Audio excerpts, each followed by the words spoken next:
윤석열 대통령이 15일 긴급 비상경제민생회의를 열고 도로, 철도, 우편 요금을 상반기에 동결하기로 했다. 신문들은 이 비상경제민생회의를 대부분 일면으로 보도했다.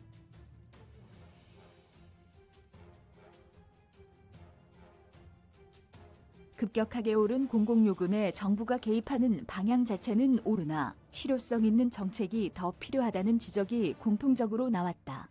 국회 환경노동위원회가 15일 일명 노란봉투법을 의결했다.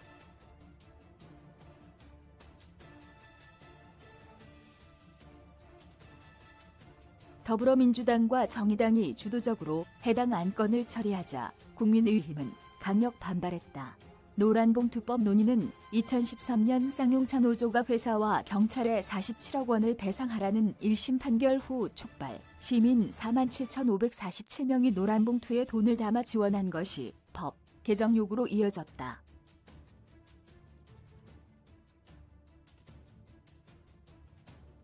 이후 재개 반발로 폐기됐으나 다시 입법 절차에 돌입한 것이다. 노란봉투법의 의미에 대해 짚고 조속한 입법을 주문하는 신문도 있었으나 재개의 반발을 전하며 대통령이 거부권을 행사할 것이라고 예상한 신문도 있었다.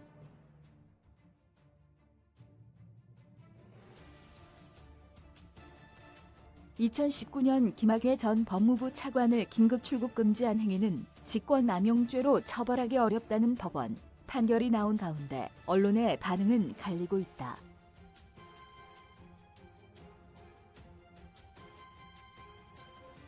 실체적 정의를 중시한 판결이라는 입장과 목적만 정당하면 불법이어도 괜찮냐는 반응으로 나뉜다.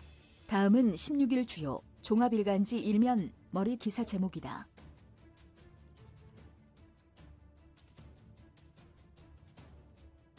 경향신문 공공요금 인상 늦추고 에너지 지원 늘린다. 국민일보 공공요금 억제.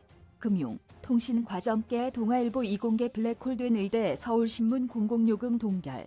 금융, 통신 전방위 압박 세계일보 고통분담. 외면 금융, 통신 과점 깬다. 조선일보 제조업 취업마저 감소. 공공요금은 긴급 동결. 중앙일보 물가 잡으려 3대 민생요금 조절 택했다. 한겨레 공분산 은행, 통신 과점 체제 손본다. 한국일보 서민 고통분담을 은행, 통신 꼬집은 윤 대통령 공공요금 동결 방침. 방향 맞으나 실효성 의문 제기. 정부가 15일 민생물가 대응 방안을 내놓았다.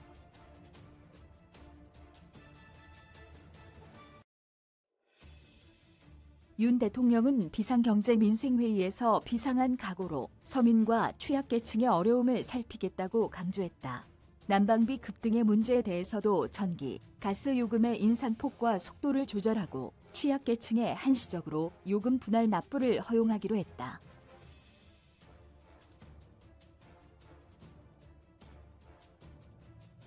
대중교통금액소득공제도 늘리고 서울시는 4월로 예정했던 지하철, 버스 요금 인상을 하반기로 미루기로 했다. 통신업체들은 3월 한 달간 대량의 데이터를 무상 제공하는 방안을, 은행권은 서민금융상품 확대 방안을 내놓았다.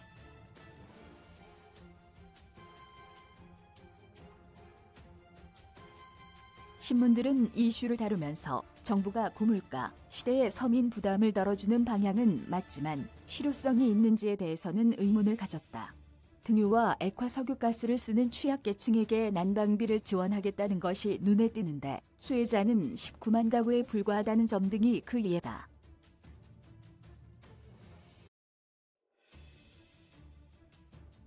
경향신문은 이날 사설에서 이례적으로 생중계까지 해가며 내놓은 회의 결과가 얼마나 서민들의 삶을 보듬어줄지는 의문이 든다며 윤 대통령은 이어 은행, 통신사의 공공성을 강조하며 이들 기관의 참여를 강조했지만 그동안 기업 자유를 강조하며 각종 규제를 풀어놓은 것이 다름 아닌 윤석열 정부 아닌가라고 비판했다.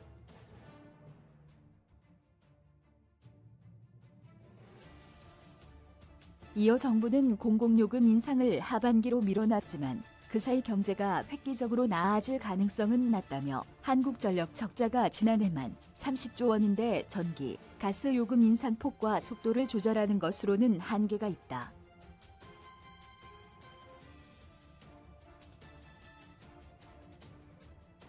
전국 도시철도의 누적 적자가 24조 원이다.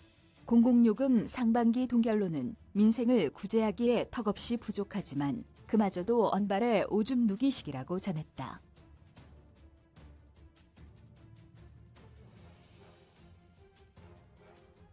이어 조삼모사식 미봉책으로는 서민들을 살릴 수 없고 물가도 잡을 수 없다며 재정 건전성과 감세라는 불가능한 목표를 동시에 추구하는 윤석열 정부의 정책 기조가 달라져야 한다고 전했다.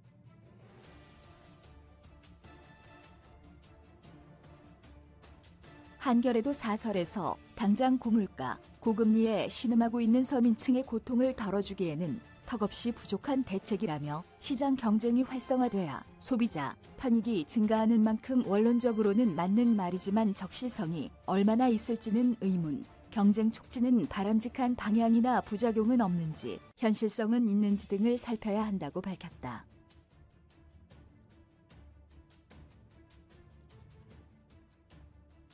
또한 공공기관 적자가 쌓이고 있는 상황에서 잠깐의 혜택은 근본적인 해결 방법이 아니기에 더 정교한 정책을 내놓아야 한다고 전했다. 한국일보는 사설 뒤늦은 공공요금 인상 속도 조절.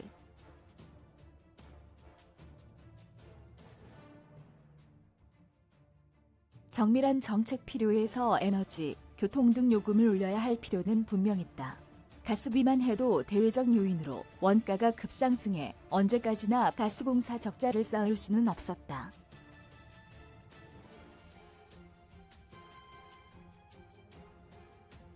하지만 인상의 여파에 대해선 정부가 아무 생각이 없었다고 해도 과언이 아니다라며 고물가가 서민 고통과 소비 위축, 경기 침체로 이어질 위험을 인식한다면 이렇게 방치해서는 안 된다.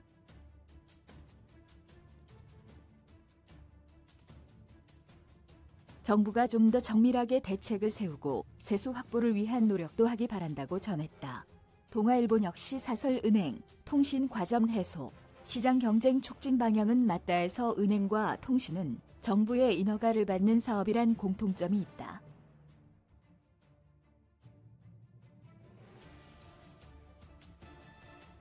한번 진입하면 쉽게 퇴출되지도 않는다며 이런 상황을 바꾸려면 은행, 통신사들이 저렴하고 더 나은 서비스의 제공을 자발적으로 고민하게 만들어야 한다.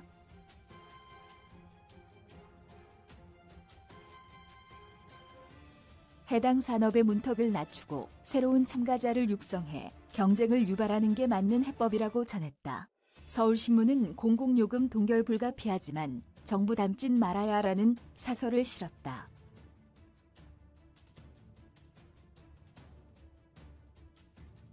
이 사설에서 서울신문은 서민 고통을 덜고 물가를 자극하지 않으려면 공공요금 동결은 불가피하다.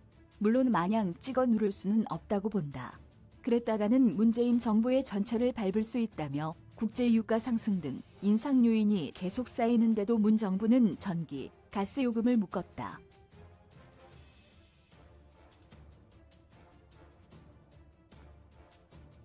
그 폭탄이 지금 윤 정부에서 터지고 있는 것이라 전했다. 노란봉투법 소위 처리에 갈라진 반응 파업 노동자의 손배, 가야압류를 제한하고 하청 노동자의 교섭권을 보장하는 일명 노란봉투법이 15일 국회 환경노동위 고용노동법안 심사 소위를 통과했다.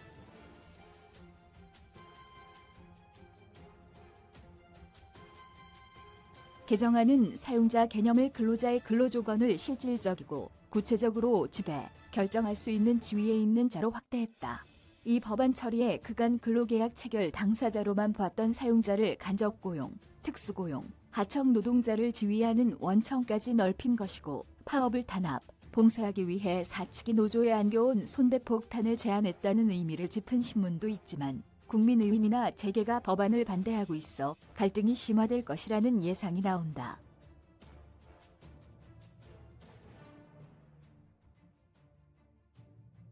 실제로 국민의힘은 대통령 거부권 행사 가능성도 꺼내들었다. 동아일보는 오면 기사에서 개정안이 시행되면 예컨대 현대자동차 하청업체 근로자가 월급이 적다는 이유로 현대차를 상대로 파업도 할 수 있고 울산 공장 생산 라인도 멈추게 만들 수 있다는 뜻이라며 단체 교섭의 경우에도 하청 근로자들이 원청 본사를 상대로 교섭을 요구할 수 있게 된다.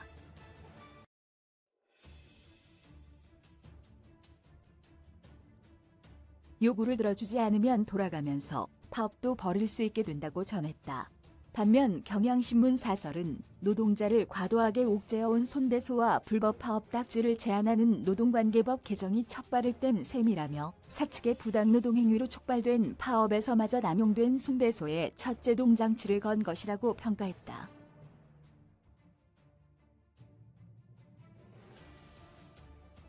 불법쟁이가 늘어 재산권, 경영권이 침해될 수 있다는 우려에 대해서 경향신문 사설은 국회와 정부는 입법과 시행령을 통해 노동자의 폭력, 파괴 행위나 사측 부당노동 행위를 억제할 수 있도록 더 조율하는 게 바람직하다고 덧붙였다.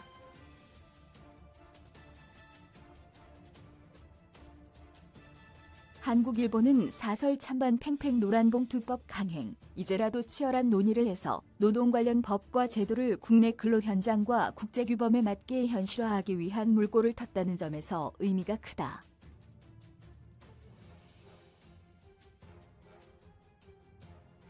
그러나 산업계에 미치는 영향이 큰 법안에 대해 여당은 논의조차 거부하고 야당은 강행 처리로 맞서면서 사회 중대 사안에 대한 국회 합의 기능이 실종됐다는 비판이 거세다며 재계 주장처럼 파업이 일상화할 우려도 배제하기 어려운 만큼 국회는 물론 노사가 함께 부작용을 최소화할 방안을 모색할 필요가 있다고 전했다.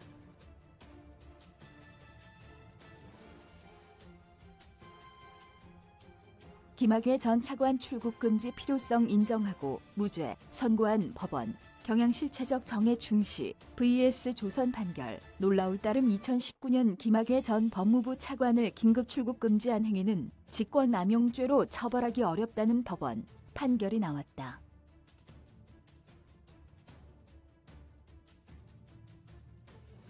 서울중앙지법 형사합의 27부는 15일 김 전 차관의 출국을 불법적으로 막은 혐의로 기소된 이규원 검사와 이광철 전 청와대 민정비서관, 차규근 전 법무부 출입국 외국인정책본부장에 대한 1심에서 직권남용 권리행사방해 혐의를 무죄로 판단했다.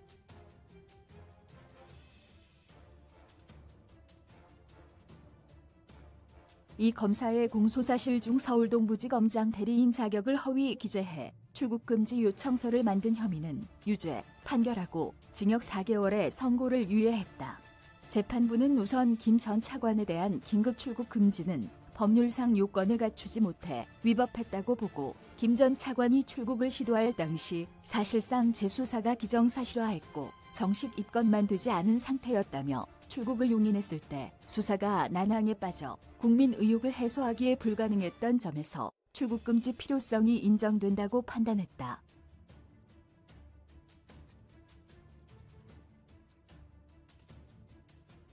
재판부는 불법 출금 의혹 수사에 외압을 행사한 혐의로 별도 기소된 이성윤 고검장에 대해서도 무죄를 선고했다. 경향신문 사설은 절차적 흠결보다 실체적 정의를 중시한 판결로 평가한다며 김 전 차관은 별장 성접대와 뇌물수수 등 혐의로 수사를 받았으나 끝내 아무런 처벌도 받지 않았다.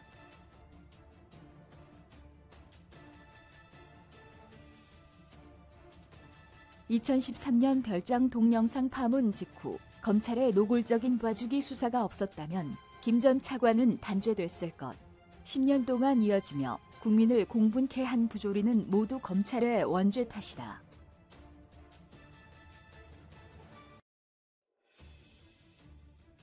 검찰은 부끄러운 줄 알아야 한다고 전했다.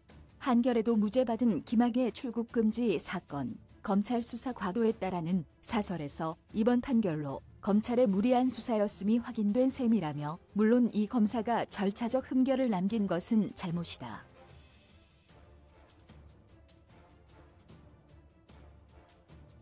하지만 사법 정의를 실현하기 위해 적극적으로 움직인 이들을 중범죄자라도 되는 양 떠들썩하게 수사했던 것은 검찰의 과잉 수사였다고 할 것이라고 밝혔다.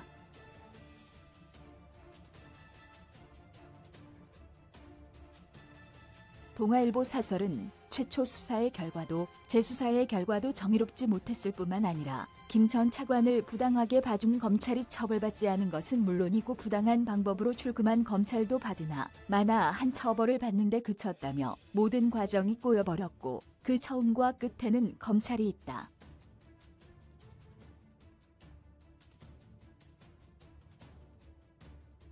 김 전 차관 사건 처리 과정은 검찰 역사의 가장 수치스러운 장면 중 하나로 기록돼야 할 것이라고 전했다. 반면 조선일보는 목적 정당하면 불법도 무죄, 세상에 이런 판사가라는 제목의 사설을 싣고 목적만 정당하면 어떤 불법을 저질러도 된다는 뜻인데 이러면 법이 무슨 필요가 있나.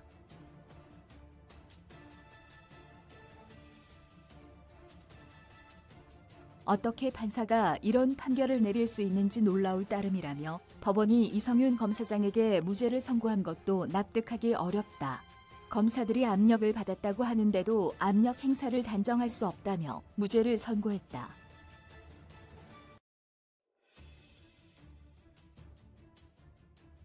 법원 스스로 국민 신뢰를 무너뜨리고 있다고 전했다.